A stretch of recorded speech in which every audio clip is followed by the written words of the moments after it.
You've tuned into The Mountain Gardener with your host, Ken Lane. Gardening can be challenging, but with these simple insider tips, you'll reap huge rewards. Now, let's tune into today's Mountain Gardener with Ken and Lisa. And we are back with Lisa Watters-Lain in the studio. She comes each week with your garden questions. Just what are people talking about? And boy, are gardeners starting to talk, aren't they? They're definitely fun. The classes are bigger. Yeah. There's more views online. I'm noticing our Instagram reels where we have these segments broken out into little segments, kind of snippets, 92 minutes at most. So it breaks it down, and they're getting hundreds of views each day. So it's every day. There's a little bit one. If you're into this, if you're into gardening, it would be worthwhile going to Watters Garden Center and just follow and subscribe and do all that kind of stuff. It's going through our YouTube channel too. A little bit longer format, but the reels, you can listen to anything for 90 seconds. 10 minutes, that might be a commitment. An hour-long program, that's what the radio show is. That's just too long. Unless you're working out in the garden and you just want to put us in on the radio and listen in. It's kind of fun. So I know we get out there. I had a question because they can write questions in on the website. I had a question from New Hampshire the other day. Really? And I'm like, you might want to check in New Hampshire. So there's certain areas that, this is zone 7 gardening. Yeah. And so we go down into zone 5, which would be Flagstaff and Williams, White Mountains. We can go up to zone 8. That's Dewey, Sedona, those areas. But pretty much we're all sort of the same. Well, when you look at it that way, because northern Arizona is so diverse, we're kind of like Vermont, New Hampshire, North Carolina, Virginia, all the way across the country. Nashville, we're kind of the same zone, the same advice. Maybe the sun's a little different, soil maybe is different, but it's kind of the same. Yeah, he was wanting me to ship him a fruit cocktail tree. Oh no, that's I said, sorry, you can't do that. You gotta fly in here, rent a you'll haul it back. There you go, haul it back. They're so specialized. Yeah. That's why I was sharing with folks, don't wait. Right. For the more specialized it is, grab it now because it won't be here in a week. It will be out. Yep. There's no more. That is true. So questions from folks. What are people talking about? Well, Jess would like to know, is it too late to prune fruit trees at this point? And then what about roses? Is it too late? Have you missed that golden opportunity or what do you do? Jess, you're fine. Actually, this is probably the ideal time. So March is a good time. I would say you should feel some pressure. Okay, we're halfway through March. You need to get on this. Stop waiting.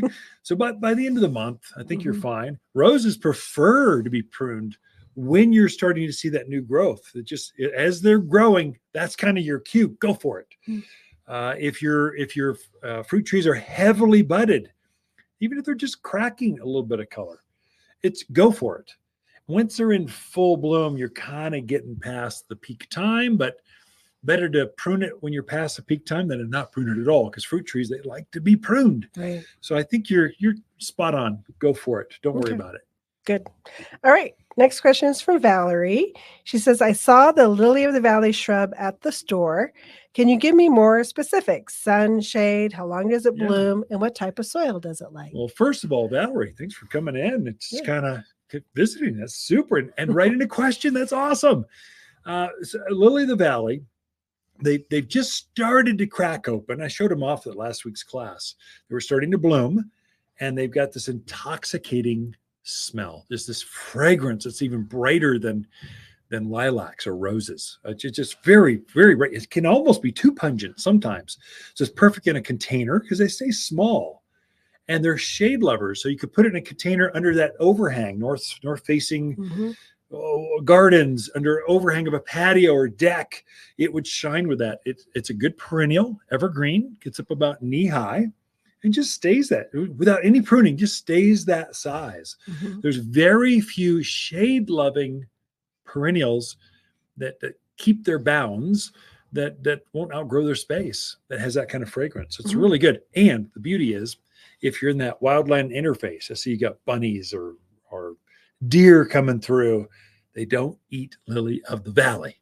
So you should be good to go with that. So put it right out there in the gardens, in a container, in a raised bed. It'll take our climate, no problem. Just that sun in the middle of June, that 10 to 2 sun, that's hard on it.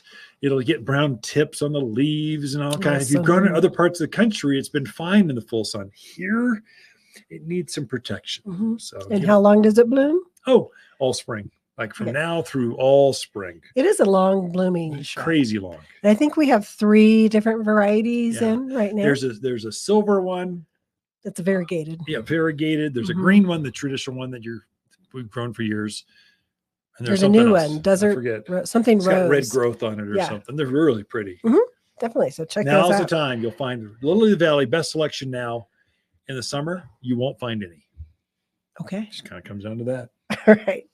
Next question is from Dan. He says, I really want to put in a Colorado spruce, but I live in Dewey.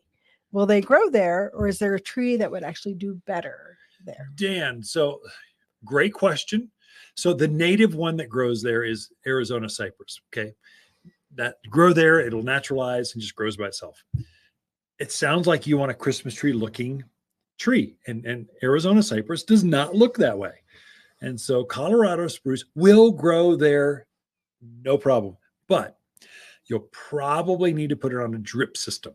You'll need to do that for anything out there, no matter what, until it gets fully rooted. So it takes a couple of seasons for the roots to get fully engaged into the gardens. So to grow out there, even a native like Arizona cypress.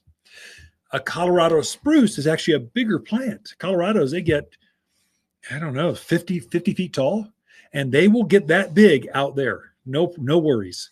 I think at all elevation, you'll see spruce all the way down to even the Verde areas. You'll see spruce as long as they're irrigated. So Prescott Valley, irrigated. So as you get higher elevations, the Groom Creeks and stuff, that's where they naturally grow. Yeah, you probably water them until they get rooted, and then you let them go by themselves. But they always look better. A little bit of food and water makes everything look better. So Dan, I'd say, don't worry. Come on in. Let's show you how to make this thing go. And you're probably watering a deep soak once a week. It's probably enough for those because they've got a pretty big root ball. Yeah, even in the peak of summer, maybe when it's 100 out there and you get that wind that funnels through that valley area, maybe it's twice a week at most. If you're going to kill a Colorado spruce out there, it won't be from the heat. It'll be from overwatering. Yeah, if you get into some of those clay patches out there, you do have to be a little more careful. There's a caliche layer that runs out that 69 corridor that can be really rough. So just make sure that the spruce drains. So if you're in doubt, here's how you test it. You're planting a new pine tree or spruce or whatever, Arizona cypress, whatever it is. Dig your hole and you're going, oh, this soil seems really hard. Oh my gosh, I need a jackhammer. If you've got that kind of soil, test it before you plant. And so what you do is you dig your hole, then you fill it up with water in the morning. And if water is still sitting in that hole at the end of the day, you've got a problem. You just dug a bathtub. I mean, dig it deeper, fill it up, and add some bubbles. Enjoy it, because your trees aren't going to like it. Right. What we'll do is we'll dig a chimney. We'll take a piece of that hole, and we'll dig a piece of it out until we get to the next soil band. And usually there's a rock, a boulder, a caliche layer, something's underneath there that's not allowing the water to penetrate. As soon as you break that, even with a digging bar or jackhammer, many times we'll take the jackhammer, just fracture it down, and it will start draining. And the soil never lies. So if you fill it up and it's drained by the end of the day, you're good. Go plant whatever evergreen you want. If it's still sitting there, really you're talking cattails. I mean, mint, you can't kill mint. It's something that likes boggy, yucky water. So soils, gooey soils. Right. Okay. I think we have time to get Sherry's question in. It's a quick one. Wants to know when she should start watering her lawn again and how frequent. Yeah, now. So I'd fertilize it now. Take the 744 all-purpose food. It's a granular food. It's like magic for lawns. Oh my gosh, you will wake it up and be green like next weekend. Make sure the lawnmower is sharp and ready to go, and then start watering. So March, plants they'll start greening up like immediately. So I'd say now's your time. Go for it. Watters Garden companion plants of March are Prescott pansies, mountain heath, rosemary creeper, fanciful forsythia, and Oklahoma redbud. Oklahoma redbud grows to just 16 feet tall. This local native is super easy to grow. Vibrant red flowers cloak the branches of early spring. Luscious heart-shaped leaves emerge with a soft pink tinge that matures to a vibrant green. Shop the brightest blooming trees in-store or online at wattersgardencenter.com.